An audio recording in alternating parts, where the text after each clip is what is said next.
In this second part of Israel's unfinished covenant, we step into the heart of the world's most charged story.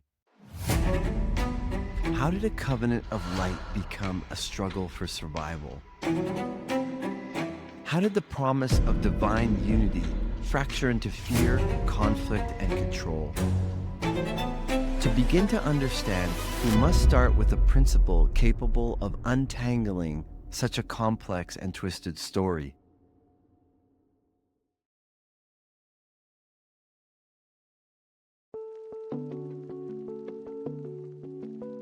All truths are half-truths.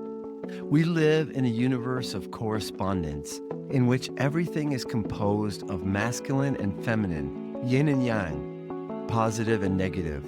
To grasp this law is essential, for it reminds us that every truth contains its opposite, and only through both sides can we approach the whole. All truths are but half-truths. Every truth is half-false. There are two sides to everything. Opposites are identical in nature, but different in degree. Extremes meet. All paradoxes may be reconciled. It is because reality itself is woven from polar opposites that all truths that can be spoken or written can only ever be half-truths. From one side, we speak for the masculine, yang, rational thinking, conservative force. From the other, the feminine, yin, feeling, progressive one. Each side is half true, each half false. The truth can only be experienced, for it comes alive in the union of opposites, something words can name but never contain. We can see this most clearly in the archetype of the father and the mother. Life exists only through their union, through polarity unified in balance. This is the Christ principle, the child of God, born whenever the forces of heaven and earth, masculine and feminine, merge into one. This is the true meaning of making love. The Christ is love made manifest. Therefore shall a man leave his father and his mother, and shall cleave unto his wife, and they shall become one flesh. Alchemy is all about balance of positive and negative, yin and yang, sol and luna, right? But it's not really about the two, it's about the one that they make in the center. Of course it is about the two as well, but the child is born from the love-making of the sun and the moon. The child principle is a principle of stillness. There's no movement in the child, it's a perfect energy. In our world, polarity seeks union, it has a yearning for togetherness, but the actual union of the two is in stillness. Whenever two opposites come together, life itself awakens in the space between them. So one of the secrets of alchemy, it comes in the equinoxes. The two most abundant times of the year of plant growth is in the spring and right around the time of the fall equinox. And what does equinox mean? From the Latin, it means night equal night, which means the night and the day are equal, which means that the principles of the opposites are equal. So that's another time when great amounts of energy are channeled into the earth is at the equinoxes.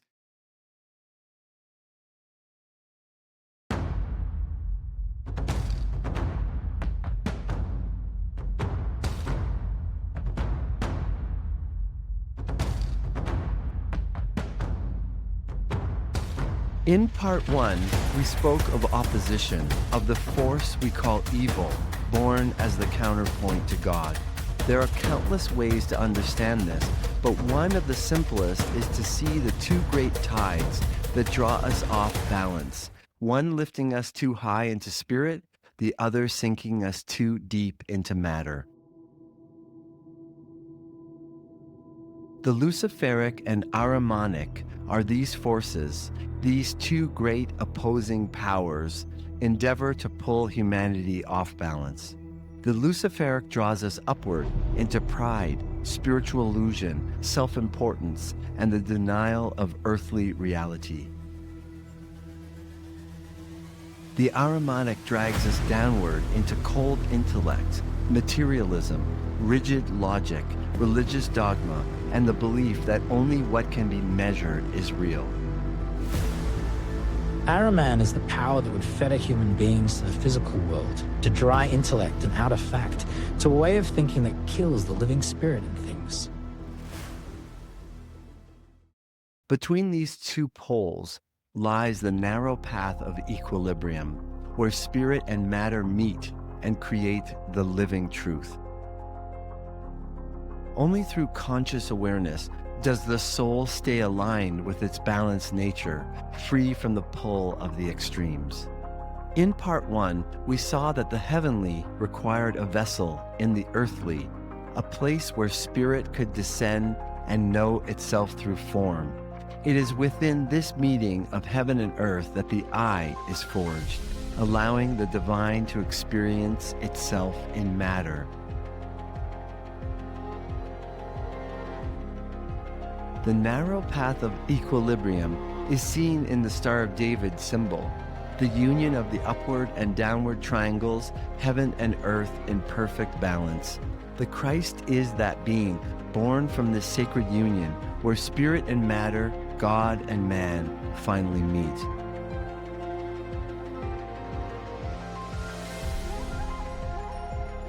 This, in truth, is the very definition of the Christ, the being born from the union of heaven's I am that I am with the earthly I. With the incarnation of Christ in Jesus of Nazareth, that divine union became accessible to every soul. A strange truth follows. The emergence of individuality, the forging of the human I within matter, could not have occurred without the Ahrimanic forces. In the grand evolution of heaven and earth, both Ahriman and Lucifer were needed. Each, in their time, served the greater good. Lucifer lifting humanity towards spirit, Ahriman anchoring it into form. We are not to forget that these are the forces of imbalance, one pulling too high, the other too low. But in their time, each was essential, offering the precise ingredient needed for a stage in Earth's evolution. Through Ahriman came the strengthening of selfhood, the hardening of individuality within the physical body, and the awakening of the intellect. This deepening continued until humanity reached the darkest point of separation. Only then was the vessel deep enough, self-aware enough in its I, to receive the full incarnation of the Christ, the reunion of what had been divided. Through Ahriman, man becomes more and more the bearer of his own ego, which hardens itself within the physical body. But only when this hardening has reached its lowest point can the Christ impulse awaken within humanity and lead it upward. At that deepest point of earthly descent, the long path of ascension was meant to begin, but the Ahrimanic impulse that had served its purpose in the descent was never released. It clings on, binding humanity to the illusion of separateness, to our tribes, our identities, our religious beliefs. Part of this lingering force is the continued worship of outer forms, the Torah, the Bible, the Quran, as if these were themselves the living will of God. The Ahrimanic power seeks to make humanity believe that the intellect alone can grasp the truth, and thus it sets one man against another, for through intellect they can never truly unite. Only through the warmth of heart, through Christ in the heart, can the gulf between human beings be bridged. Establishing this understanding that all truths are half-truths within a universe of opposing poles is essential when approaching today's charged discussions about Israel, Palestine, the Jews, and the nations. Without it, we fall into one-sidedness, hearing only our own echo while shutting out the other. And when that happens, Ahriman wins. The bridge collapses, and the hope for a truly united humanity, a unity born from the heart, not imposed by a new world order, is lost. As we move forward, we must remain vigilant and against the pull of one-sidedness. If we lose the Christ-centered heart that perceives and unites both sides of truth in correspondence, Ahriman prevails, and his aim of binding humanity within the confines of cold intellect without heart, all of us babbling in our own echo chambers, draws ever closer to fulfillment. Whatever can separate men into groups, whatever can alienate them from mutual understanding the whole world over and drive wedges between them, strengthens Ahriman's impulse. One group will prove one thing, another its exact opposite, and as both proofs can be shown to be equally logical, hatred and bitterness will be intensified.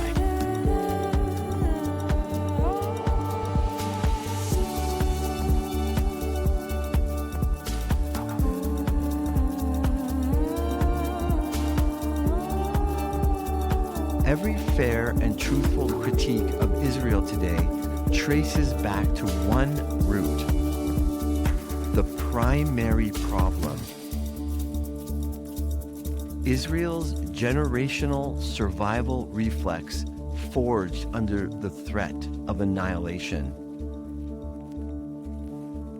This is the thesis of Part 2. The primary problem encompasses every issue Israel faces with the world and its neighbors. There is no problem apart from this one.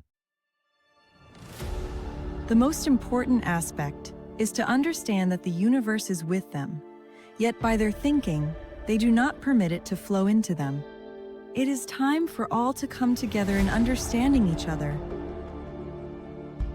When Israeli people fear, creating a situation in which they feel all the world is against them, then they bring that into their reality. For centuries, Jewish people have lived under the shadow of persecution.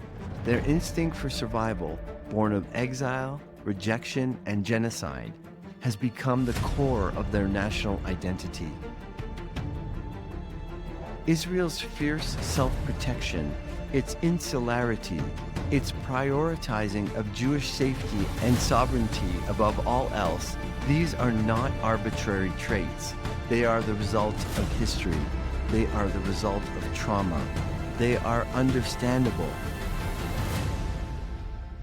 Yet this instinct for self-preservation has hardened into self-priority, where the cry of Israel first and the reflex to label all criticism, even honest questioning, as anti-Semitism have gone too far. This is an expression of the primary problem.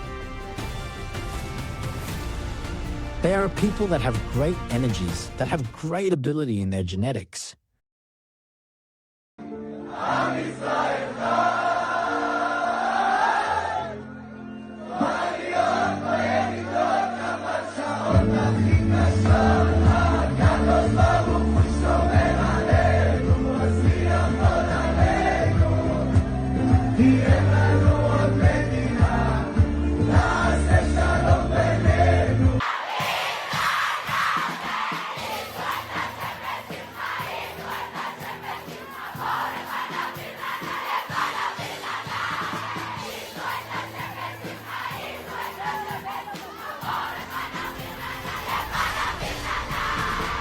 The people of Israel also have the ability to bring into existence with their minds all that they desire, but also all that they fear. Israel is a microcosm of Earth, and as the nation of Israel is affected, so is the planet. Jewish history stretches like an endless road through exile and return, lined with the baggage of centuries. The weight is real, but no road goes on forever. At some point, the traveler must choose to lay it down. The minds of the people of Israel have an energy such that what they fear, they create for themselves, and what they project in positivity, they bring into reality. Everyone on planet Earth, in their creation of thought, can bring it to fruition, but in the nation of Israel, this is magnified and can thus create, if the thoughts are emotional or lacking clarity, imbalance within your planet Earth.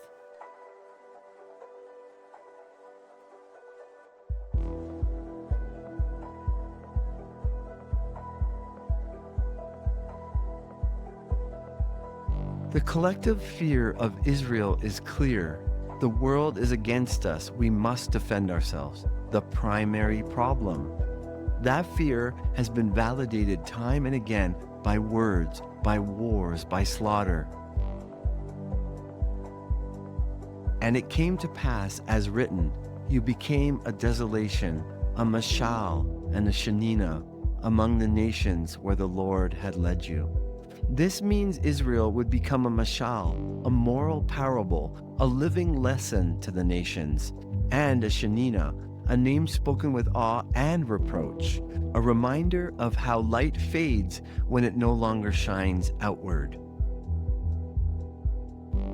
Understand then how the Ahrimanic force binds itself into human minds through what is written, the words of the holy books.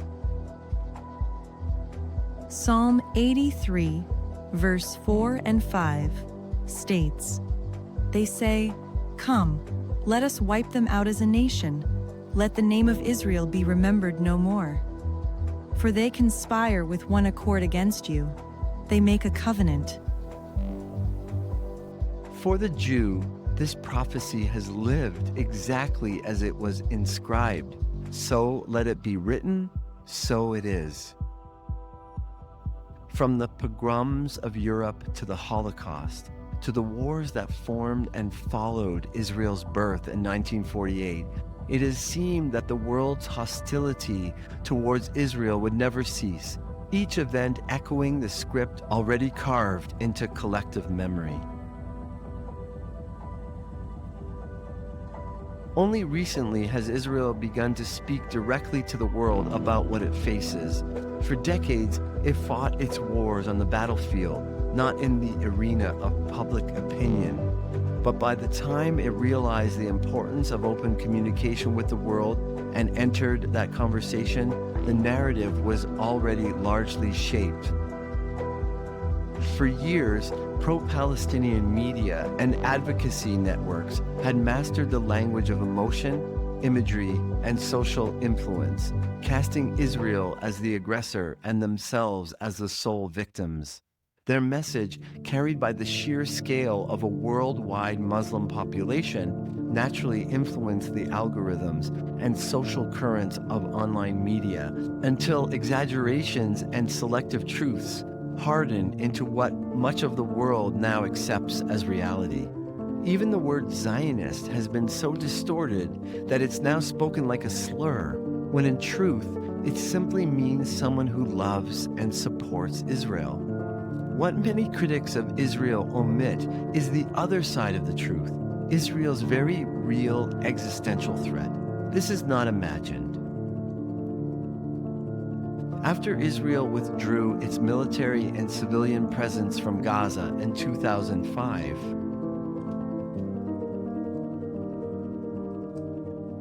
Palestinian voters brought Hamas to power in 2006. Hamas's founding charter is explicit.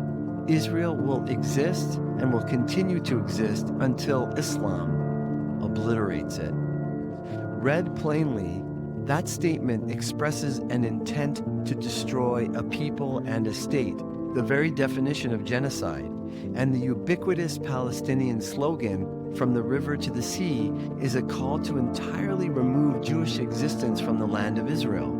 These become the next perfect triggers of the primary problem, the ancestral fear of extinction that solidifies Israel's instinct of survival. There are also prophetic traditions of Islam that extremists cite in support of violent aims. one of the better-known reported sayings being the following Hadith. The day of judgment will not come until Muslims fight the Jews and kill them, until the Jews hide behind rocks and trees, and the rocks and trees will cry out, O Muslim, there is a Jew hiding behind me. Come and kill him. One might consider that the Palestinian people have been caught in the cross-currents of a larger ideological struggle, used as instruments within a broader religious and political campaign that sustains a perpetual conflict with Israel. Within certain traditional interpretations of Islamic law, the concepts of Dar al-Islām, lands once under Muslim rule, and waqf, lands deemed an inalienable religious endowment, render Jewish sovereignty over territory once governed by Muslims theologically unacceptable. For those who hold these views, the existence of a Jewish state within what was once Muslim-ruled land is seen as something which must be eliminated. Article 11 of the original Hamas Charter says, "The land of Palestine is an Islamic waqf consecrated for future Muslim generations until Judgment Day. It, or any part of it, should not be squandered. It, or any part of it, should not be given up." Both the Jewish and Muslim worlds have been caught in the same trap, an Ahrimanic force that hardens the heart and mind, causing division. For the Jewish people, generations of pain and persecution have built a deep need to defend and protect at all costs. For many Muslims, the call to reclaim land where they once resided has hardened into a duty no longer questioned, only obeyed. Both believe they fight for God, yet one fights for trauma and the other from zeal, each drawn in different ways into the same dark currents that feed on fear and separation. What was once prophecy has hardened into script, replaying itself in a destructive theater. As one clings to survival and the other to conquest, the conflict deepens, and the wounding of the other becomes justified. Israel cannot simply drop its guard amid real threats. It is fighting for its survival on multiple fronts, yet fear, left unexamined, steers events toward the outcome it dreads most. The healing begins when we see this pattern and choose to free ourselves from the grip of the past that continues to echo through Ahriman's halls. This will open space for actual safety, where the other is no longer seen as an enemy, but as part of the same bloodline. "You shall not take vengeance or bear a grudge against your fellow people, but you shall love your neighbor as yourself." Leviticus chapter 19, verse 18. Rabbi Akiva famously taught that this single commandment contains the essence of the Torah. And don't tell me the Palestinian people do not constitute Israel's literal neighbor.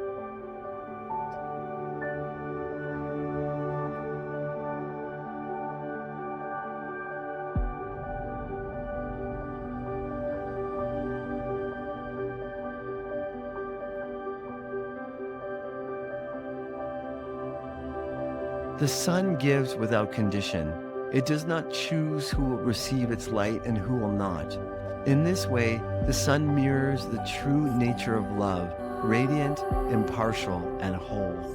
The opposite of this nature is self-preserving, the instinct to protect one's own at the expense of others. Yet the very mission statement of the Jewish people, as written, is to be a light unto the nations, or Lagoim, and to participate in the healing of the world, Tikkun Olam, not merely to secure the safety or prosperity of one's own tribe. If I had a shekel for every time I heard a religious Jew say, "How can we worry about the world's problems when we have our own?" I'd be eating shawarma for a week.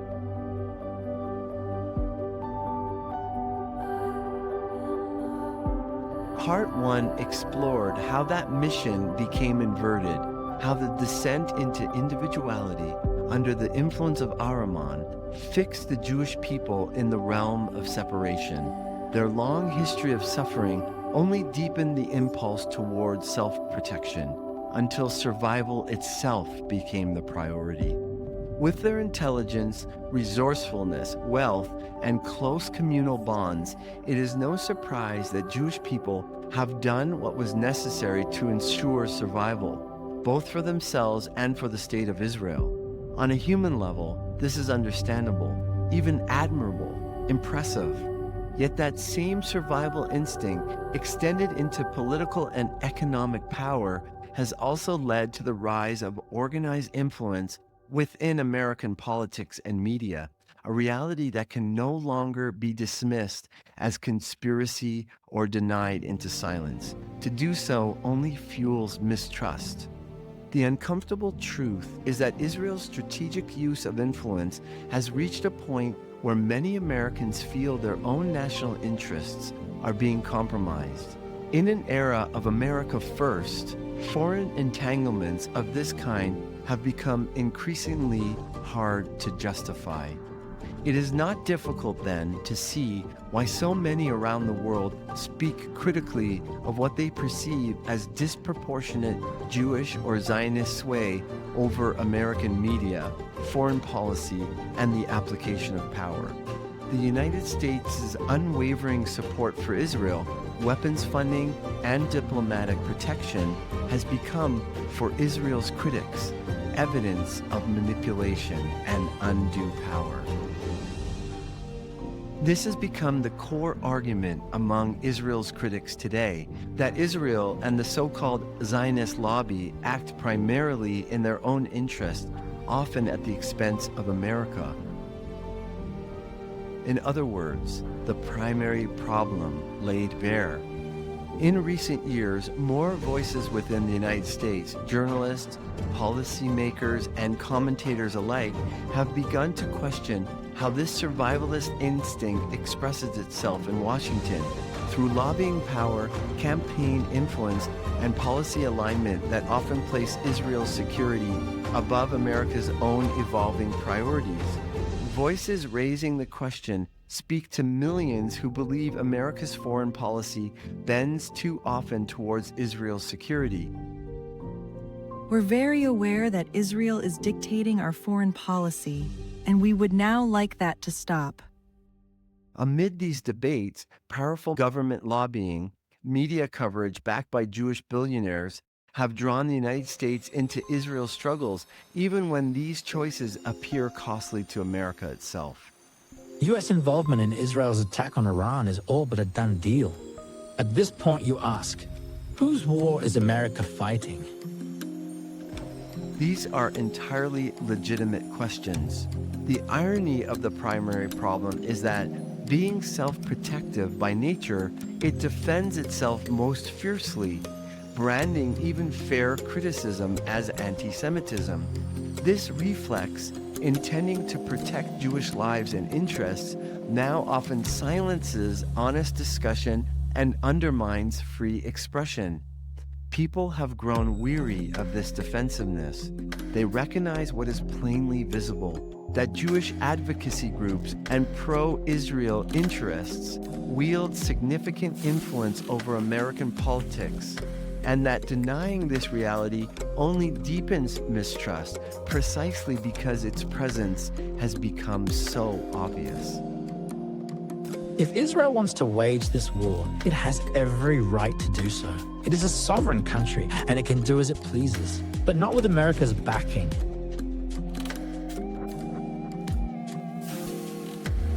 I support this assertion because it offers the right medicine for the healing of Israel's unfulfilled covenant.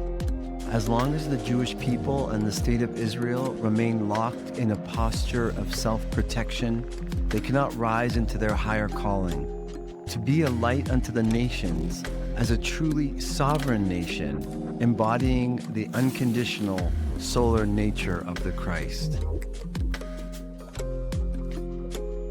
The U.S.-Israel bond need not be broken.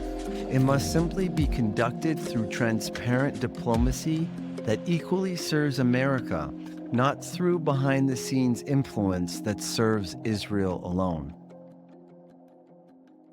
By bringing attention to the immense Jewish influence within America, three aims are served. Firstly, America First can genuinely take root, affirming the right of every nation to preserve its own integrity and freedom in an age when global powers and institutions increasingly erode national sovereignty and human rights. Secondly, it releases the built-up pressure of unspoken grievances towards Israel, creating space for legitimate criticism to be voiced openly rather than left to fester in muffled silence. Thirdly, Israel will be pressed to find a lasting solution with its neighbors, one that does not depend on military might sustained by American support.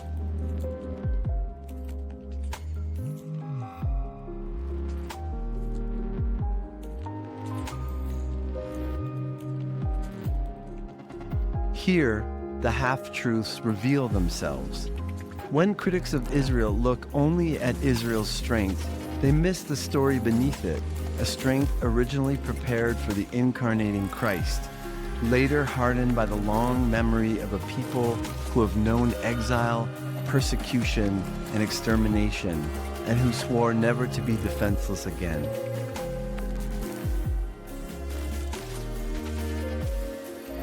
Surrounded, as they are, by a sea of real enemies, their vigilance is not without cause. Those enemies, however, it is worth mentioning, are sustained by the very fear that Israel has not yet released. Yet when Israel's supporters see only Jewish suffering and the shared, unspoken vow to survive, the primary problem manifests in its purest form, a blindness that cannot see how that very vow, left unexamined, wounds and manipulates others, becoming a prison of its own making, locking the soul of a people inside its trauma and barring the birth of a redemptive story. Now, as the old taboo against criticizing Israel has clearly lifted, the conversation has erupted with a kind of vengeance. Decades of silence and suppression are breaking loose, often with the violence of a purge. The healthiest response to this outpouring is not denial or censorship, but honest recognition. There is disproportionate Jewish influence within American politics and media. The danger is that this release of long-suppressed anger, bursting out with such force, spills into false conclusions, blaming Israel for all the world's ills, mistaking it as the architect behind the globalist agenda for control, and aligning, often unknowingly, with the false propaganda of the very forces that seek its annihilation.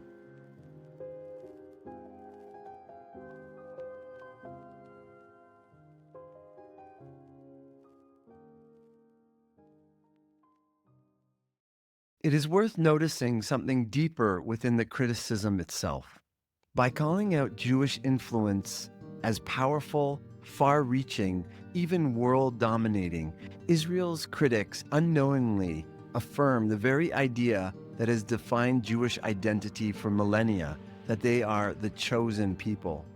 Not chosen for privilege, but for representation, chosen to mirror the collective human story in both its light and its shadow. Do you have the understanding that within the nation of Israel is represented all the nations of your planet Earth? If you reach the nation of Israel, the energy would generate then to all the planet Earth.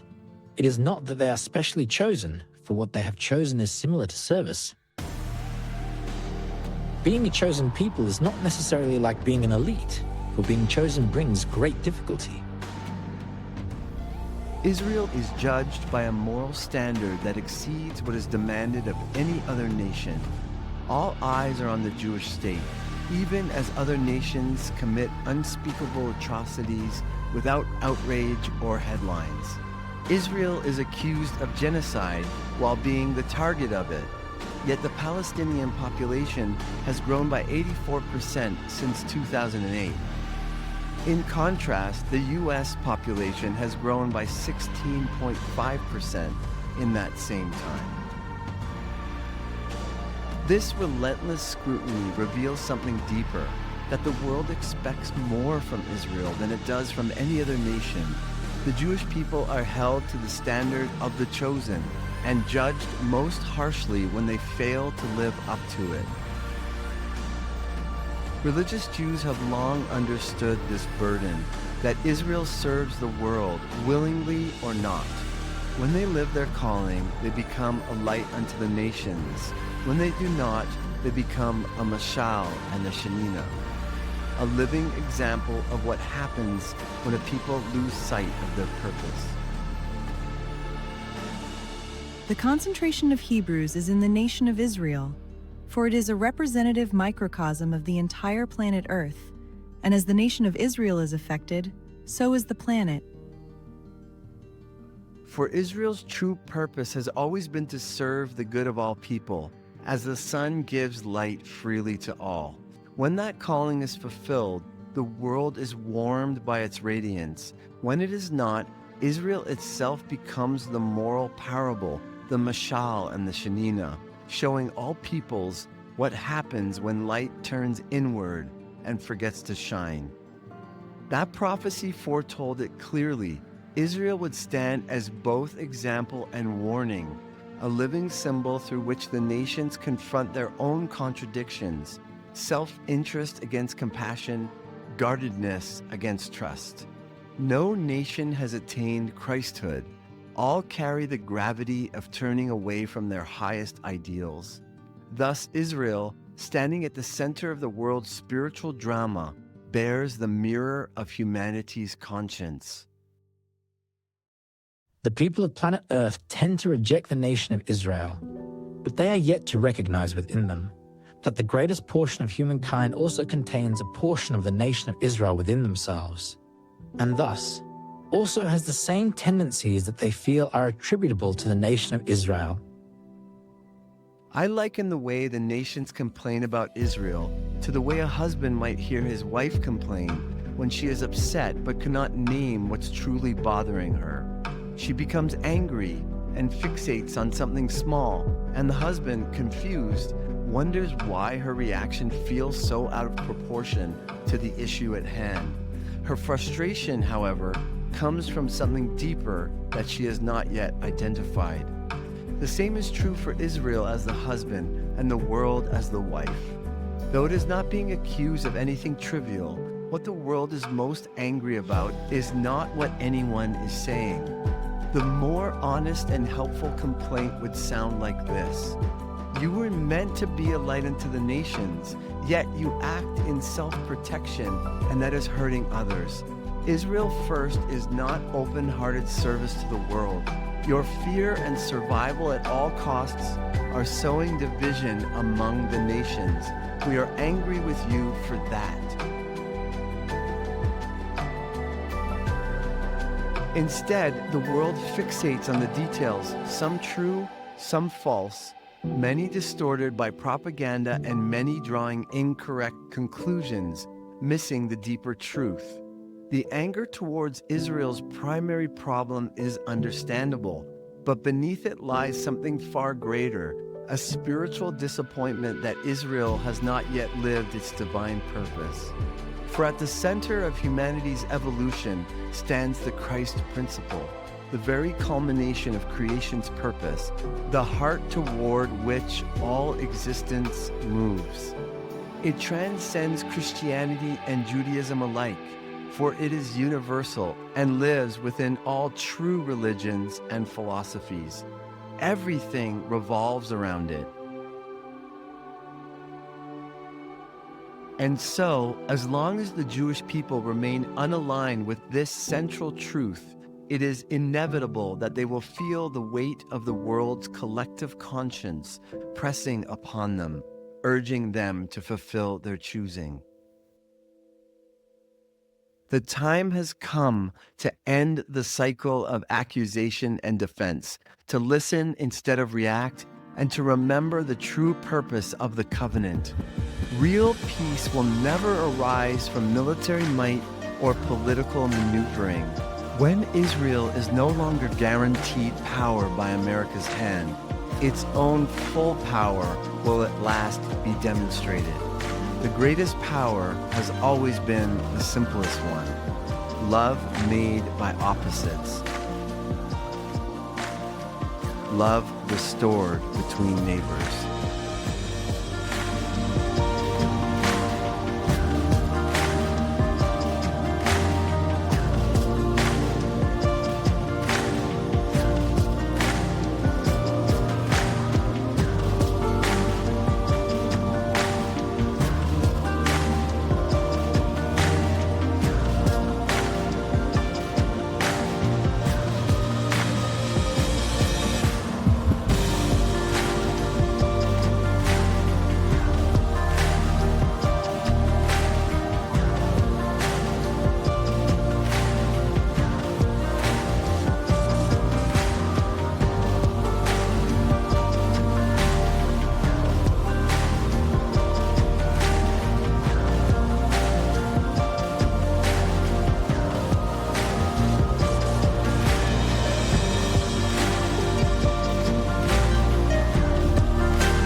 I was born with the name Moshe Daniel Block. I am an Israelite like Yosef, dreaming directly with God. Strange fire has been reinstated. The I lives within the flame.